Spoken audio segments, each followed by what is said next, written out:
सिकंदर को अभी भी अपने किए पर नदामत नहीं है, बल्कि उसे फिक्र इस बात की है कि अगर अनूशे मर गई है तो मुझे कार्ड्स और फूल किसने भेजे थे। वो पता चलाना चाहता है कि इस सब के पीछे असल खिलाड़ी कौन है, और अरीशा से कहता है कि मुझे यकीन है कि अनूशे जिंदा है।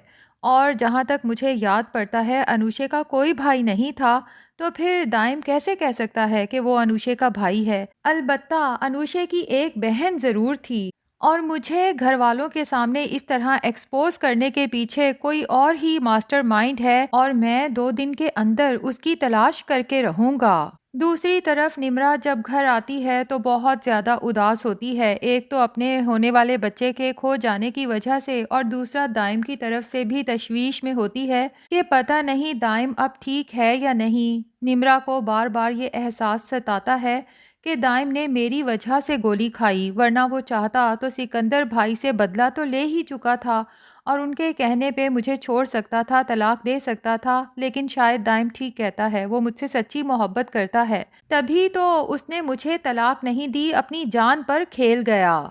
अब अलीज़े जब निम्रा के पास होती है तो निम्रा उसी से पूछती है कि भाभी प्लीज़ मुझे हॉस्पिटल से पता करके दें कि दाइम की तबीयत ठीक हुई या नहीं। अलीज़े निम्रा को याद दिलाती है कि तुम तो दाइम से नाराज़ थी ना कि उसने तुम्हें धोखा दिया, तो अब तुम्हें क्या फ़र्क पड़ता है कि वो जिए या मरे।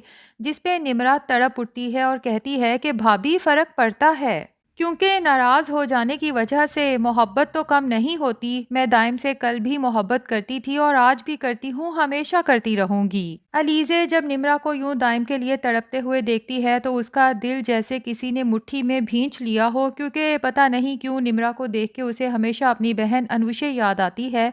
तभी वो बाहर निकलती है जहाँ पे सभी घरवाले एक जगह पर मौजूद होते हैं, और अरमीन बेगम सिकंदर की तरफ से फिक्रमंद होती हैं कि सिकंदर गुस्से में घर से निकला है, पता नहीं वो ठीक भी है या नहीं।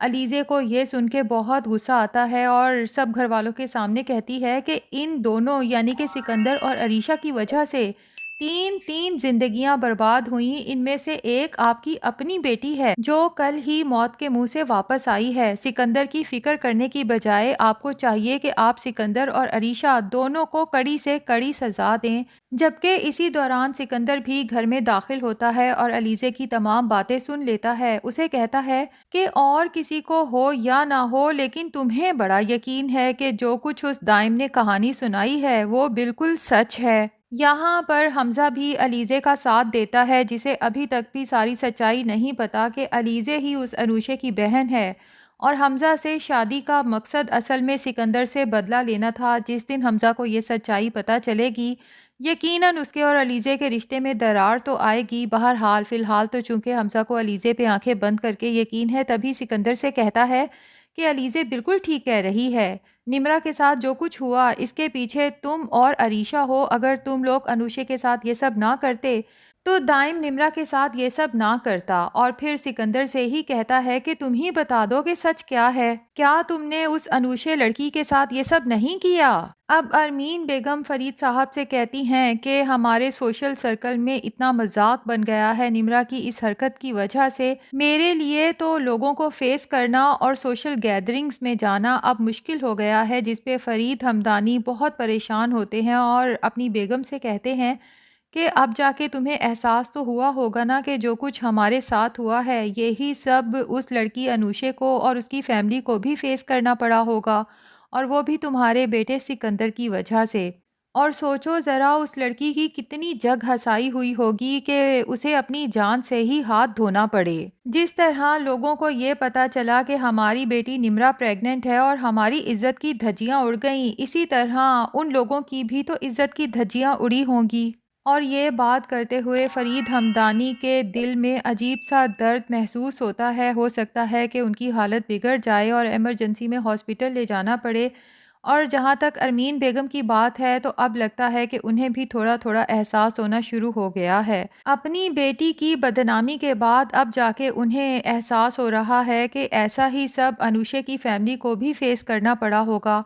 दूसरी तरफ सिकंदर को अब शक होने लगा है कि बाकी सारे मामलात की तरह अनुशे वाले मामले से भी अलीज़े का कोई ना कोई कनेक्शन तो ज़रूर है, और इस सारे प्लान में अलीज़े भी शायद शामिल है। तो अब सिकंदर अलीज़े पर गहरी नज़र रखेगा। जहाँ-जहाँ अलीज़े जाएगी, सिकंदर उसका पीछा करेगा।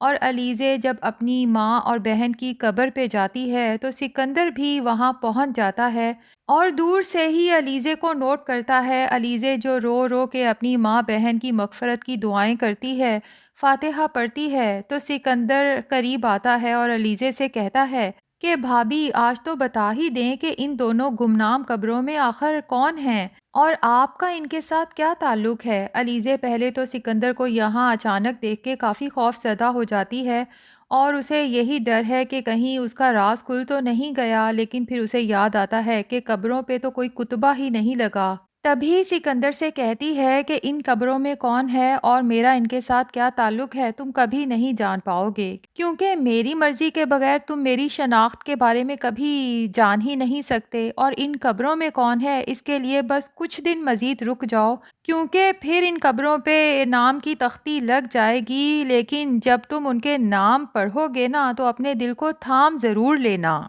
क्योंकि तुम्हें इस ज़ोर का झटका लगेगा कि तुम खुद को संभाल नहीं पाओगे। ज़ाहिर है कि जिस दिन सिकंदर को पता चलेगा कि इन कब्रों में अनूशे और उसकी माँ है और अलीज़े अनूशे की बहन है, तो सिकंदर को हैरत का झटका तो ज़रूर लगेगा। सिर्फ सिकंदर को ही नहीं, ये हैरत का झटका तो हमज़ा के साथ-साथ बाकी सब घरवालों को भी लगने वाला है। जबकि दूसरी तरफ सब घरवाले इंतज़ार में हैं कि जैसे ही दाइम ठीक होगा, निम्रा का तलाक़नामा तैयार करवा के उसके दस्तखत ले लेंगे। लेकिन निम्रा जो दाइम से जुदा होना नहीं चाहती, उसकी हालत काफ़ी ख़राब हो जाएगी। फ़रीद हमदानी जो अपनी बेटी की हालत देखते हुए समझ जाएंगे कि मेरी बेटी की खुशी सिर्फ़ और सिर्फ़ दाइम के साथ है, और वैसे भी वो दाइम को इसलिए बुरा समझ रहे थे कि अरमीन बेगम ने झूठ बोला था कि वो निम्रा से निकाह करने के लिए पैसों की डिमांड कर रहा था। हालांकि जिस तरह दाइम ने अपनी जान पे खेल कर भी निम्रा का साथ नहीं छोड़ा, फ़रीद हमदानी सोचेंगे कि शायद दाइम की जगह कोई भी और होता तो ऐसे वक्त में निम्रा को छोड़ जाता, तो भला दाइम से बेहतर लाइफ पार्टनर निम्रा को कहाँ मिल सकता है। तो वो अरमीन बेगम और सिकंदर को सख्ती से रोक देंगे कि दाइम और निम्रा की तलाक नहीं होगी, बल्कि निम्रा को वो खुशी खुशी इस घर से दाइम के साथ रुखसत करने का फैसला करेंगे। दूसरी तरफ हनान जब फरीहा को माफ़ नहीं करता, तो फरीहा की हालत चूँकि बहुत बिगड़ चुकी है कि उसे हॉस्पिटल में एडमिट करवाना पड़ा है, और अब पता नहीं कहाँ से उसकी माँ भी आ गई है जो बचपन में उन्हें छोड़ के चली गई थी। लेकिन फरीहा की ये हालत देख के वो इस तरह से रो रही है जैसे उसे अपनी बेटी की बहुत फ़िक्र हो। अब लगता यही है कि फरीहा की माँ पहले तो अपनी बेटी से अपने किए की माफ़ी मांगेगी, क्योंकि उसकी वजह से ही फरीहा की ये ज़हनी हालत हुई है, और उसके बाद अपनी बेटी की ज़िंदगी में खुशियाँ लाने के लिए हनान के घर जाएगी और हनान के सामने हाथ जोड़ के फरीहा की ज़िंदगी में वापस आने की रिक्वेस्ट करेगी। तो नाजरीन, हनान और फरीहा की ज़िंदगी तो यकीनन एक दफ़ा फिर खुशियों से भरने वाली है। अब देखते हैं कि हमज़ा अलीज़े की सच्चाई सामने आने के बाद उसे माफ़ करता है या फिर उससे नाराज़ होता है। वैसे आपको क्या लगता है, क्या हमज़ा भी कहीं न कहीं अलीज़े के इस सारे प्लान का हिस्सा है, या उसे अभी तक नहीं पता कि अलीज़े अपनी बहन अनूशे का बदला लेने के लिए मेरी ज़िंदगी में आई है? कमेंट्स में अपनी राय का इज़हार ज़रूर करें। रिव्यू पसंद आया है तो वीडियो को लाइक और चैनल को सब्सक्राइब भी कर दें।